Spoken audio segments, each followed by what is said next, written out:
नमस्कार दोस्तों, sports engineer में आप सभी का बहुत बहुत स्वागत है। मेरा नाम है दीपक भालोठिया और आज हम क्वेश्चन आंसर्स की सीरीज में किनेसियोलॉजी और बायोमैकेनिक्स के 10वें पार्ट को डिस्कस करने वाले हैं।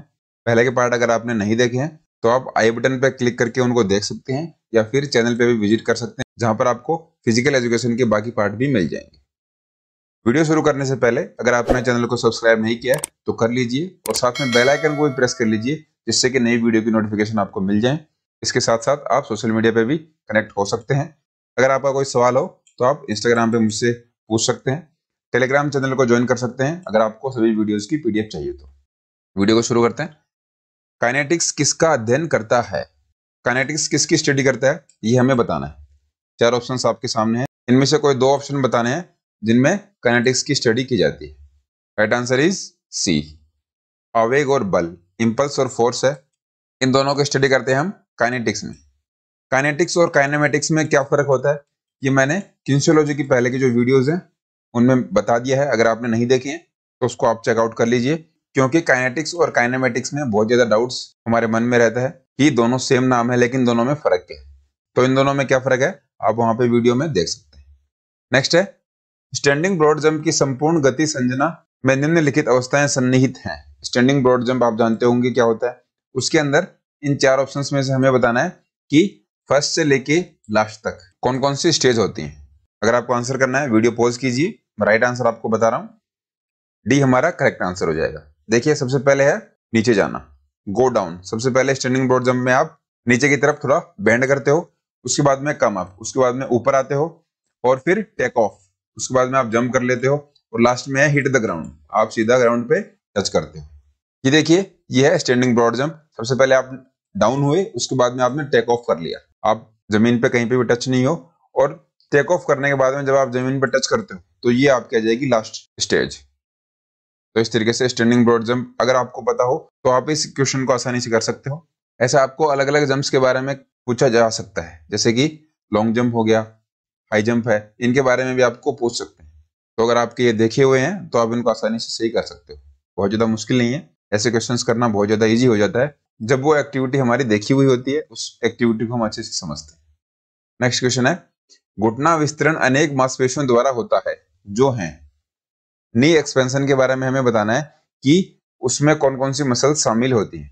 हमारे सामने ये ऑप्शंस हैं। राइट आंसर क्या है इसका? सी, वास्टस एक्सटर्नस, रेक्टस फ्यूमोरिस और वास्टस इंटरनस। ये कहाँ कहाँ होती हैं ये देख लेते हैं। ये देखिए मुख्य रूप से अगर बोला जाए तो हमारी ये क्वाड्रिसेप्स मसल का टाइप है। इनमें rectus femoris, vastus medialis oblique, vastus lateralis और वास्टस इंटरमीडियस, ये चारों मसल्स क्या काम करती हैं? हमारी नी का जो एक्सपेंशन है, हमारी नी को आगे और पीछे मूव करने में मदद करती हैं। तो देखिए इनको याद करने का क्या तरीका है। क्वाड्रिसेप्स को याद करने का सीधा तरीका है RV3। इस तरीके से आप इनको याद कर सकते हो। आर से क्या हो जाएगा? रेक्टस फ्यूमोरिस, वी से वास्टस मीडियलिस, वास्टस लेटरलिस और वास्टस इंटरमीडियस। तो वी की 3 है, एक है मीडियलिस, एक है लेटरलिस और एक है इंटरमीडियस। ये 3 मसल्स आती हैं। तो इस तरीके से ये टोटल 4 मसल्स का ग्रुप बन जाता है जिसको हम क्वाड्रिसेप्स मसल नाम देते हैं। तो आप इनको ध्यान में रखिए, इनके बारे में हमें बहुत बार पूछा जा चुका है। नेक्स्ट है, ऐसे कौशल को क्या कहते हैं जिसकी तैयारी के लिए समय मिलता है, स्थिति का पूर्व दर्शन होता है तथा संचरण पर पूर्ण नियंत्रण होता है। अब देखिए इसमें हमें क्या पूछा है कि एक ऐसी स्किल के बारे में बताना है जिसके तैयारी के लिए समय मिलता है, जिस स्किल को, जिस कौशल को हम समय लेकर तैयार करते हैं और स्थिति का पूर्व दर्शन होता है, प्रायर व्यू ऑफ सिचुएशन। कोई भी सिचुएशन है उसका हमें पता होता है। और इसके बाद क्या बताया गया है कि संचरण पर पूर्ण नियंत्रण होता है, कि उस स्किल को हम किस तरीके से काम में लेंगे उस पर हमारा पूरा कंट्रोल रहता है। तो इन 4 ऑप्शंस में से वो स्किल कौन सी होगी? Right answer is B, self paced skill, स्वगतिकृत कौशल। अब देखिए ये स्किल किस तरीके से होती है। अब एक छोटा सा क्रिकेट का एग्जांपल ले लेते हैं। इसमें बैट्समैन बैटिंग कर रहा है और उसमें इस साइड से बहुत ज्यादा हवाएं चल रही हैं। तो बैट्समैन वहां पे अपनी सेल्फ पेस्ड स्किल काम में लेगा कि अगर मैं इस साइड में शॉट खेलूंगा तो बॉल ज्यादा दूर तक जाएगी, लेकिन अगर उसके बजाय इस साइड में अगर मैं शॉट खेलता हूं तो बॉल कम दूरी तय करेगी। तो बहुत सारे जो स्मार्ट बैट्समैन है वो इस स्किल का यूज करते हैं। इसके साथ साथ टेनिस जो गेम हो गया, फुटबॉल है, ये सारे गेम्स हैं, इनमें ये स्किल देखने को मिलती है। हवा के साथ साथ वो खेलते हैं और अपने आप को अडेप्ट कर लेते हैं उस पर्टिकुलर सिचुएशन के अंदर। ऐसी सिचुएशन कहीं पे आपको समझाई नहीं जाती, आप अपने आप से उसको प्रिपेयर करते हो, अपने आप से उस स्किल को आप तैयार करते हो और उस पर्टिकुलर कौशल पे, उस स्किल पे आपका पूरा कंट्रोल होता है, कंप्लीट कंट्रोल होता है। ये मैंने आपको हवा का एग्जाम्पल देके बताया है, लेकिन स्पोर्ट्स में ऐसे बहुत सारे एग्जाम्पल्स हैं जिसमें कि सेल्फ पेस्ड स्किल काम में ली जाती है। तो आपको कुछ नहीं करना, थोड़ा सा ये समझना है कि कोई भी गेम हो रहा है उसके अंदर ऐसी स्किल काम में लेना जिसपे आपका पूरा कंट्रोल हो और आपको पता हो कि ये स्किल काम में लेने के बाद इसका रिजल्ट क्या रहेगा, या फिर आगे आने वाली सिचुएशन का आपको पता हो और उससे पहले आप ये स्किल काम में ले लेते हो जो कि आपने खुद तैयार की है। आई होप आप इस तरीके से समझ गए होंगे। पांचवा क्वेश्चन देखते हैं। न्यूटन के गति का तीसरा नियम निम्नलिखित में से मुख्य रूप से किसके विवरण के लिए उपयोग करते हैं? न्यूटन के थर्ड लॉ की बात हो रही है। चार ऑप्शन हमारे सामने है, उनमें से कोई दो का एक ग्रुप हमें बताना है जिनमें मुख्य रूप से न्यूटन का थर्ड लॉ काम में आता है। राइट आंसर इज रनिंग और जंपिंग। अब देखिए, सबसे पहले तो आपको पता होगा न्यूटन का तीसरा नियम है, उसको क्रिया प्रतिक्रिया का नियम बोलते हैं। एक्शन रिएक्शन का रूल होता है ये। जब किसी ऑब्जेक्ट पर या फिर हम कोई भी एक्शन करते हैं उसका हमें ऑपोजिट रिएक्शन मिलता है। तो रनिंग में क्या होता है, जब आप भागते हो तो अपने पैरों से जमीन पे पीछे की तरफ धक्का लगाते हो, पीछे की तरफ पुश करते हो, उसके बाद में आप आगे आओगे। और जंपिंग में भी आप ऐसा ही करते हो, जब आप जमीन पे नीचे की तरफ जितना ज्यादा फोर्स लगाते हो उतना ही आप ऊंचा या फिर लंबा जंप कर पाओगे। तो इन दोनों में आपके क्रिया और प्रतिक्रिया दोनों हो रही है, एक्शन रिएक्शन दोनों हो रही है, और यही न्यूटन का थर्ड लॉ हमें बताता है। तो इस तरीके से ऐसे क्वेश्चंस को हमें अप्रोच करना है। नेक्स्ट है, चलने के गेट साइकिल में स्टांस फेज और स्विंग फेज का अनुपात लगभग क्या होगा? हमने गेट साइकिल के बारे में किनेसियोलॉजी का जो फोर्थ पार्ट है उसमें पूरा अच्छे से डिस्कस किया हुआ है। अगर आपने वो पार्ट नहीं देखा है तो उसको देख लीजिए। इसके बाद हमें पूछा गया है स्टांस फेज और स्विंग फेज, इन दोनों का अनुपात क्या होगा? पूरी गेट साइकिल के अंदर कितना स्टांस फेज है और कितना स्विंग फेज है, ये हमें बताना है। Right answer is 60-40। जो 60% है वो क्या होगा? स्टांस फेज, और 40% है वो स्विंग फेज है। ये देखिए, इसमें हमें बताया गया है कि स्टांस फेज में हम 60% होते हैं और स्विंग फेज में होते हैं 40%। स्टांस में आपको पता होगा कि मूवमेंट करने से पहले जो भी हम एक्टिविटी करते हैं वो स्टांस फेज में आती है, और इसके बाद स्विंग फेज के अंदर हम चलना स्टार्ट कर देते हैं। जैसे कि आपकी हाथ की स्विंग है, पैरों की स्विंग है, वो एक लयबद्ध तरीके से स्टार्ट हो जाती है, वो एक रिदम में आ जाती है, उसको हम स्विंग फेज बोलते हैं। तो ये ओनली 40% होता है, लेकिन 60% होता है आपका स्टांस फेज, कि आप किस तरीके से चलोगे, किस तरीके से आप वॉक स्टार्ट करोगे। नेक्स्ट क्वेश्चन है, सही एगोनिस्ट एंटागोनिस्ट जोड़ों का पता लगाएं। अब देखिए, इस क्वेश्चन में एगोनिस्ट और एंटागोनिस्ट के बारे में हमें पूछा गया है। एगोनिस्ट मसल कौन सी होती है? कि जिस मसल को हम काम में ले रहे हैं और उसके अगेंस्ट में जो मसल काम कर रही है उसको एंटागोनिस्ट बोलते हैं। जैसे कि आप कोई सामान उठा रहे हो अपने हाथों से, तो आपकी जो बाइसेप मसल्स हैं वो एगोनिस्ट का काम करेंगी, और आपकी हाथ की पीछे की जो मसल्स हैं जिनको हम ट्राइसेप बोलते हैं वो एंटागोनिस्ट मसल का काम करेंगी। ये उसके ऑपोजिट फोर्स लगाती हैं, उसके विपरीत दिशा में बल लगाती हैं। तो इन 5 ऑप्शंस में से हमें कोई 3 वो पेयर बताने हैं, वो जोड़े बताने हैं जो कि एगोनिस्ट और एंटागोनिस्ट को डिनोट करते हैं। आपको आंसर करना है, वीडियो पॉज कर सकते हो। Right answer is 1, 2, 4, D is the correct answer. ये देखिए, ट्रेपेजियस एगोनिस्ट और इसकी एंटागोनिस्ट है लेटिसिमस डॉर्सी, फिर है पेक्टोरलिस और डेल्टोइड, और इसके बाद है सेरेटस एंटीरियर रोम्बोइड। ये तीनों जो जोड़े हैं, ये तीनों पेयर्स क्या हैं? एगोनिस्ट और एंटागोनिस्ट मसल के एग्जांपल। ये बहुत ही लंबी लिस्ट है एगोनिस्ट और एंटागोनिस्ट मसल्स की, तो ऐसे क्वेश्चंस आपको नॉर्मल एग्जाम्स में देखने को नहीं मिलेंगे। आप अच्छे लेवल की एग्जाम दोगे तब आपके सामने ऐसे क्वेश्चंस आ सकते हैं, तो इनको आप ध्यान में रखिए। जितना आप इनको समझ सकते हो, पढ़ सकते हो, उनको आप अपने दिमाग में रखिए। बाकी ऑप्शंस देख के भी आप ऐसे क्वेश्चंस को अप्रोच कर सकते हो। 8वां क्वेश्चन है, बैलिस्टिक संचलन में दिए गए फेज के क्रम में कौन सा क्रम सही है? देखिए, बैलिस्टिक एक एक्सरसाइज होती है, बैलिस्टिक मूवमेंट्स होती हैं। जैसे कि आपको स्ट्रेचिंग करनी है तो आप ऐसे खड़े हो, तो एक बार आप अपने हाथों की जब एक्सरसाइज करते हो तो दोनों हाथों को इस साइड लेकर जाते हो, फिर इस साइड लेकर जाते हो, और दोबारा फिर इस साइड लेकर जाते हो। तो ये जो मूवमेंट है, रिदम में जब आप मूवमेंट करते हो, इसको हम बैलिस्टिक मूवमेंट बोलते हैं। इसको फ्लेक्सिबिलिटी के लिए बहुत ही अच्छा मूवमेंट बताया गया है। ये आपकी हाथों की, पैरों की, पूरी बॉडी मूवमेंट्स में काम करता है। तो इस बैलिस्टिक मूवमेंट के अलग अलग फेज होते हैं, उनका हमें करेक्ट सीक्वेंस बताना है। Right answer is B, preparation, action और रिकवरी। बी हमारा करेक्ट आंसर हो जाएगा। इसमें हम पहले जो भी मूवमेंट है उसको करने के लिए प्रिपेयर होते हैं, जैसे कि हमने हाथ ऊपर किए, ये हमारा प्रिपरेशन हो गया। उसके बाद में एक्शन लेते हैं हम, एक्शन में हमने इसको अब करना स्टार्ट कर दिया। अब हम ये एक्सरसाइज कर रहे हैं, रिवॉल्व कर रहे हैं। आप पैरों की भी ले सकते हैं, जैसे कि कमर को इस साइड झुकाना है तो इस साइड हो गया, फिर इस साइड हो गया, राइट और लेफ्ट दोनों में हम कमर को बेंड कर रहे हैं। इसके बाद में लास्ट में आता है रिकवरी। रिकवरी का टाइम आता है जब आप इस एक्शन को कंप्लीट कर लेते हो, तो उस टाइम पे हमारा रिकवरी फेज काम करता है। ये देखिए, ये छोटा सा एग्जांपल है ट्रंक रोटेशन का। आपने अपने पैर को यहाँ पे हिप के पास लगा लिए हैं और इसके बाद में राइट लेफ्ट कंटिन्यूअसली आप मूवमेंट्स कर रहे हो, तो ये भी एक बैलिस्टिक मूवमेंट का एग्जांपल है। तो इस क्वेश्चन में हमने क्या समझा, एक तो हमें पता लग गया कि बैलिस्टिक मूवमेंट होता क्या है, और इसके हमने 3 फेज भी देख लिए, प्रिपरेशन, एक्शन और रिकवरी। नवा क्वेश्चन है, मैच लिस्ट 1 एंड लिस्ट 2। इन दोनों लिस्ट को हमें मिलाना है। ऑप्शंस आपके सामने है। एक साइड में हमें मसल्स दी गई हैं 4, और दूसरी लिस्ट में हमें अलग अलग फिजिकल एक्टिविटी दी गई है। तो इसका राइट आंसर देख लेते हैं, बी हमारा करेक्ट आंसर हो जाएगा। इसमें क्या है, जो एंटीरियर डेल्टोइड मसल है वो क्या करती है, कंधों का संकोचन करती है, शोल्डर फ्लेक्शन करती है। बाइसेप्स फ्यूमोरिस है, वो क्या करती है, घुटने का संकोचन, ये हमारा नी फ्लेक्शन हो गया। फिर है गैस्ट्रोनीमियस, तो वो करती है प्लांटर फ्लेक्शन। और लास्ट में जो ट्राइसेप है वो करती है एल्बो एक्सटेंशन, कोहनी का विस्तार करती है। एक एक करके इनको समझेंगे। ये देखिए, सबसे पहले है डेल्टोइड मसल। ये मेनली 3 मसल का एक ग्रुप होता है। इसमें एंटीरियर डेल्टोइड, मीडियल डेल्टोइड और पोस्टीरियर डेल्टोइड, ये तीनों मसल्स मिलके डेल्टोइड मसल का निर्माण करती है।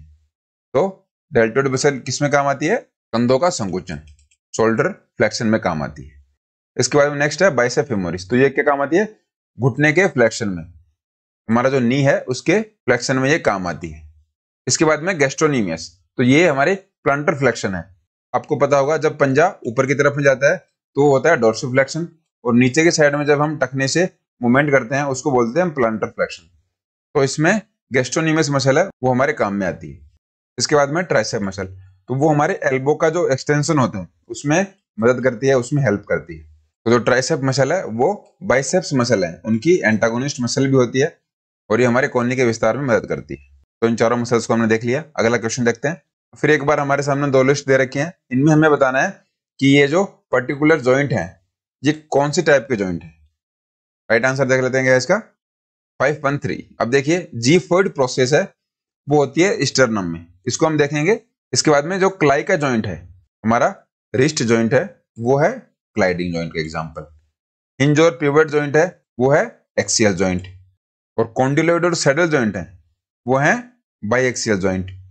इसके बाद में फर्स्ट कार्पो मेटाकार्पल जॉइंट है, वो किसका एग्जांपल है, सैडल जॉइंट का। अब देखिए, इन सभी जॉइंट्स के बारे में हमने डिस्कस किया हुआ है। फर्स्ट कार्पो मेटाकार्पल जॉइंट के बारे में भी हमने बताया कि जो हमारे हाथ के अंगूठे का जॉइंट होता है वो एक सैडल जॉइंट का एग्जांपल होता है। कॉन्डिलोइड और सैडल जॉइंट है वो बाईएक्सियल होते हैं। बाईएक्सियल का मतलब हो गया कि वो इस साइड और इस साइड 2 दिशाओं में मूवमेंट कर सकते हैं।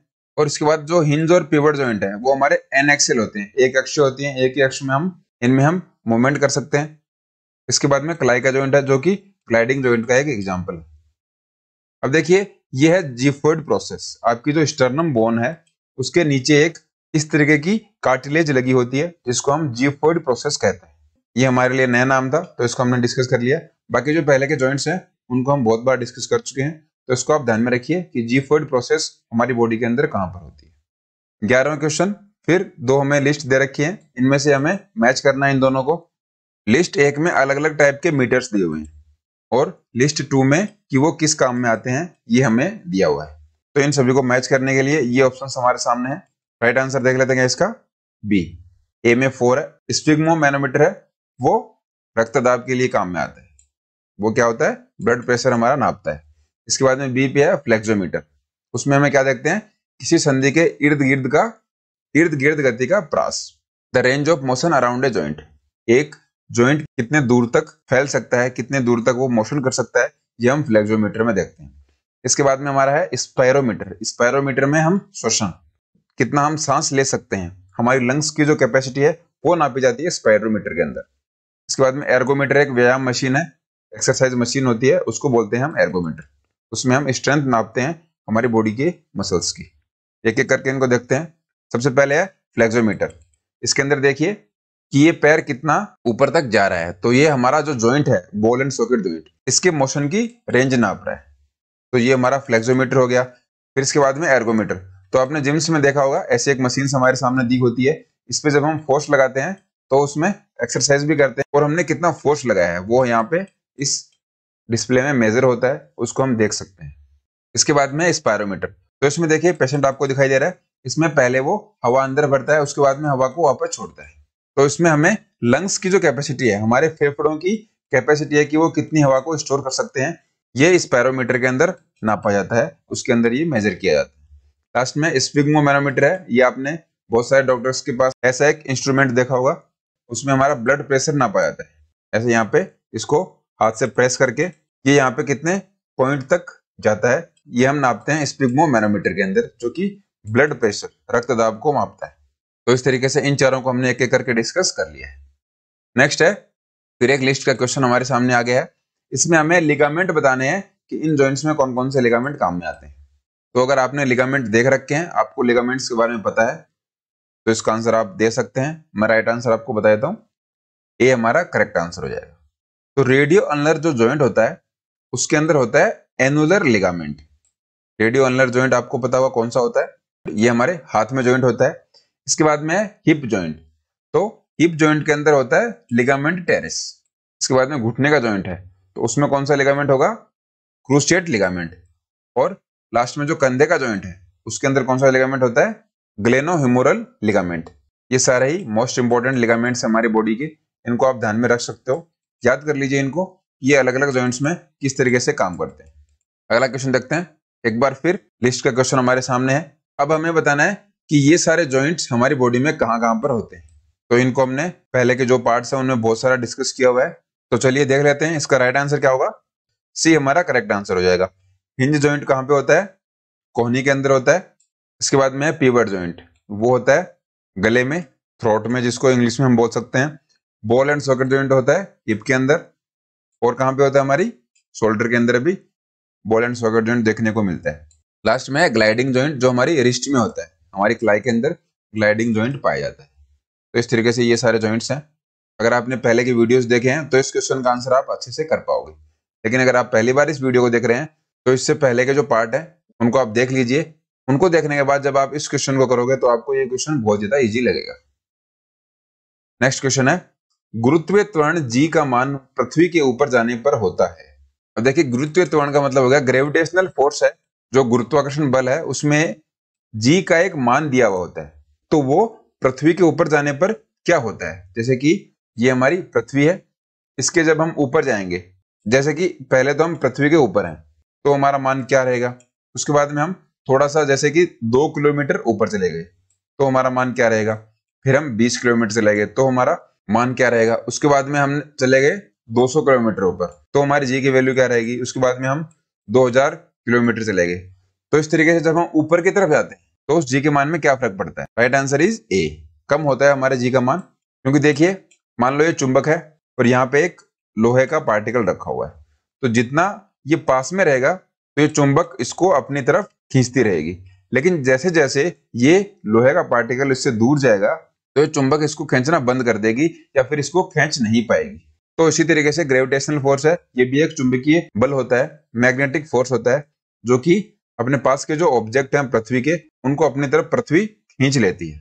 तो जैसे आप पृथ्वी से दूर जाओगे, उसकी सतह से दूर जाओगे, तो गुरुत्वाकर्षण बल कम होना शुरू हो जाता है, वो धीरे धीरे डिक्रीज हो जाएगा और एक कंडीशन ऐसी आएगी कि आप पृथ्वी के गुरुत्वाकर्षण बल से बाहर चले जाओगे, फ्री हो जाओगे।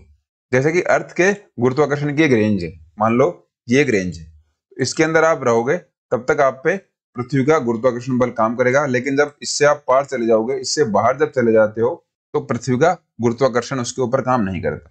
तो इसी तरीके से अगर हमें ये पूछा जाता कि अंतरिक्ष से नीचे आते समय जो गुरुत्वीय त्वरण है उसके मान में क्या फर्क पड़ेगा, तो हमारा राइट आंसर क्या हो जाता, ज्यादा होगा, उसका मान क्या होगा, बढ़ेगा, क्योंकि हम पृथ्वी के नजदीक आ रहे हैं, उसके पास में आ रहे हैं। अब देख लेते हैं गुरुत्वीय त्वरण का मान क्या होता है। तो इसका होता है 9.8 मीटर पर सेकंड स्क्वायर। ये भी आपको पूछ सकते हैं, तो आप जी की वैल्यू ध्यान में रखिए, ये होती है 9.8 मीटर प्रति सेकंड स्क्वायर। लास्ट क्वेश्चन है, किन्सियोलॉजी का मूल अर्थ है। अब देखिए किन्सियोलॉजी के बारे में हमें पूछ लिया कि किन्सियोलॉजी होती क्या है। ऑप्शंस हमारे सामने है। राइट आंसर क्या है इसका? बी। किन्सियोलॉजी जीवित प्राणियों का गति विज्ञान है। Kinesiology is the kinetics of living beings. इसको लिविंग बींग्स को आप ध्यान में रखिए। किन्सियोलॉजी मनुष्य का गति विज्ञान नहीं है। इन दोनों ऑप्शंस में आपको डाउट हो सकता है, क्योंकि अगर किन्सियोलॉजी की बात की जाए तो एक मनुष्य का गति विज्ञान ही है, लेकिन इस क्वेश्चन में हमें यह दिया हुआ है कि जीवित प्राणियों का गति विज्ञान है। तो अगर कोई मनुष्य जीवित नहीं है तो उसके बारे में हम कैसे रीड करेंगे? वो गति तो बिल्कुल नहीं करेगा। तो उसमें हम क्या किन्सियोलॉजी का माइंड लगाएंगे, कौन सी किन्सियोलॉजी की जो साइंस है उसको अप्लाई करेंगे। लेकिन जो जीवित प्राणी है उनमें हम गति विज्ञान का यूज कर सकते हैं, उनमें हम काइनेटिक्स का यूज कर सकते हैं। इसके बाद में किन्सियोलॉजी खेलों में भागीदारी के दौरान मनुष्यों का गति विज्ञान है। तो किन्सियोलॉजी ओनली खेलों में ही नहीं होती, बाकी जो आपकी जनरल लाइफ है उसमें भी किन्सियोलॉजी का यूज होता है। तो ऐसा ऑप्शन आपको मिले तो उसमें आप थोड़ा सा ध्यान से चार ऑप्शंस को देखिए और फिर उसके बाद में जो आपको करेक्ट ऑप्शन लगता है उसको सही कीजिए। तो चलिए दोस्तों, फिलहाल इस वीडियो में इतना ही। नेक्स्ट वीडियो में आपसे फिर मिलते हैं। आपको वीडियो कैसा लगा कमेंट्स में जरूर बताइए। अगर इस वीडियो को देखने के बाद आपको कुछ नया सीखने को मिला है तो वीडियो को लाइक कर सकते हैं। नेक्स्ट वीडियो में आपसे फिर मुलाकात होगी, तब तक खुश रहिए, हेल्दी रहिए। बहुत बहुत धन्यवाद।